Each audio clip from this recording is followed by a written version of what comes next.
নমস্কার সকলকে। এই ভিডিওটা আমার জন্মদিনের দুপুরবেলার মেনুর ভিডিও।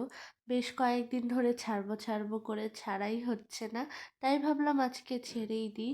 আমাদের বাড়িতে জন্মদিনের দিন ৫ রকমের ভাজা হওয়াটা মাস্ট। এটা ছাড়া যেন জন্মদিনটা সম্পূর্ণ হয় না। এর মাঝে পটল ভাজাটা কিন্তু আমার প্রিয়।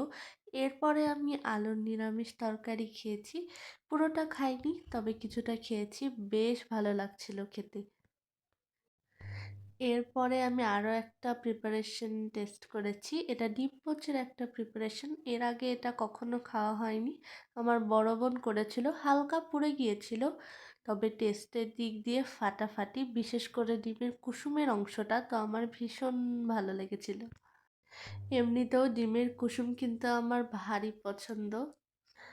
আর এরপরে আমার পাতে পড়েছিল আজকের দিনের শো স্টপার, অ্যাটলিস্ট আমার কাছে তো তাই। হ্যাঁ, দই কাতলা আমার ভীষণ পছন্দের একটি আইটেম। তাই এই আইটেমটাকে ছাড়া অন্য কোনো আইটেমকে তো আমি শো স্টপার ভাবতেই পারবো না। তাই জন্মদিনের সকালেই মায়ের কাছে আবদার করেছিলাম, মা বাড়িতে তো দই আর কাতলা দুটোই আছে, তুমি একটু দই কাতলা বানিয়ে দাও না প্লিজ। আর জন্মদিনে আমাদের বাড়িতে তো ৭ খুনো মাফ, সেখানে তো এই দই কাতলা খেতে চাওয়ার আবদারটা তেমন আহামরি কিছুই নয়।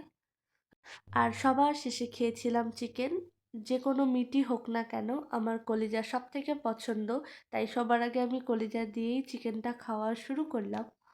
অনেকেরই নাকি কলিজার গন্ধটা নাকের কাছে কিছুটা আষ্টে আষ্টে লাগে, তবে আমার তেমনটা মনে হয় না, বরং যে কোনো মাংসের কলিজাই আমার ভীষণ প্রিয়। এরপরে আমি আমার পছন্দের ২টো পিস চিকেন খেয়েছি, কারণ আমার পেট তখন অলরেডি ফুলে ঢোল হয়ে গিয়েছিল। এখন আমি মিষ্টি খেতে থাকি। তোমাদেরকে জানাই বাই।